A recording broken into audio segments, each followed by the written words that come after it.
6h20 à Montréal. On s'en va tout de suite rejoindre Jean-Marc en circulation. Jean-Marc? Eh bien, c'est une petite matinée tranquille, Gilles. Sur le pont Jacques-Cartier où je suis présentement, c'est plutôt fluide. Les autres ponts, ça va aussi. Quant aux grandes voies d'accès, il y a un léger délai sur la 15 en direction sud, mais en gros, ça se passe plutôt bien. Bon, eh bien, bonne chance. On va aller voir du côté de la météo pendant ce temps. Julie, qu'est-ce que le ciel nous réserve? Alors, c'est du beau temps pour aujourd'hui et pour les prochains jours. Des températures pouvant atteindre 15 degrés, ce qui est tout Julie, à fait je vous normal interromps. pour la saison. On a un message important de Jean-Marc. Jean-Marc, est-ce que vous m'entendez? Ah, oui, je suis désolé, c'est mon moteur qui vient de caler. Malheureusement, c'est probablement le réservoir d'essence. Eh bien oui, c'est la panne. Hein? J'aurais dû... je dois m'immobiliser. Gilles, je vous rappelle dans un moment. Bon, eh bien, vous serez aux premières loges, Jean-Marc, pour nous décrire la situation. À tout à l'heure. On passe à la revue de presse. Claude? Eh bien, la une de la plupart de nos quotidiens ce matin fait mention de la campagne électorale qui bat son plein, en perspective des élections qui auront lieu le 1er novembre dans 1109 municipalités québécoises. Je m'excuse, Claude. On a des nouvelles de Jean-Marc. Jean-Marc, vous m'entendez? Oui, Gilles. Alors, qu'est-ce qui se passe? Eh ben, tout d'abord, je vous invite à éviter le pont Jacques-Cartier. Hein. C'est partiellement bloqué. Enfin, là où je suis, ça passe au compte-gouttes. Que voulez-vous, j'ai dû immobiliser mon véhicule sur le pont. Alors, malheureusement, en quelque sorte, je bloque la circulation hein, sur au moins 2 voies. Je m'en excuse. C'est la panne d'essence, que voulez-vous.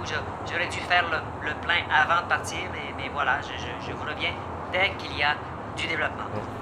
Bon, on y reviendra, Jean-Marc. On a en studio un des candidats qui se présente aux élections municipales, M. Philippe Paré, à qui je m'adresse maintenant. Vous sollicitez, M. Paré, un 3e mandat consécutif dans la municipalité de... Gilles, m'entendez-vous?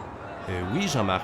Oui, Gilles, je suis présentement enfermé dans ma voiture et pour ma propre protection, je demeure à l'intérieur. Je suis entouré de gens qui ont l'air visiblement fâchés de la situation. Encore une fois, je suis désolé là, pour la file de véhicules immobilisés derrière moi. Que voulez-vous, c'est la panne. Alors, bien sûr, évitez ce matin le pont Jacques-Cartier. Sinon, tout va bien en circulation. Bon, eh bien, je me tourne donc vers mon invité qui sollicite un 3e mandat consécutif dans la campagne... Oui, j'ai un autre message urgent à communiquer. Oui, Jean-Marc, à nos qu'est-ce qu'il y a auditeurs au sujet de encore? la situation sur le pont Jacques-Cartier. D'abord, s'il vous plaît, laissez ma voiture tranquille. En ce moment, j'ai au moins, je dirais, une quinzaine de personnes rassemblées autour de moi et on tente d'arracher les antennes et de s'introduire par effraction dans mon véhicule. Et pour l'instant, les vitres tiennent le coup. Visiblement, on semble mécontent de la situation et j'ai malencontreusement provoqué cette situation, je m'en excuse. On tente de faire basculer ma voiture, les gens sont visiblement très très fâchés. J'ai un peu de mal à vous parler présentement. Oh mon Dieu! Oh, ça passe proche pour l'instant, je tiens bon. Il y a du brasse camarade sur le pont ce matin. Évitez Jacques-Cartier absolument ce matin, venez.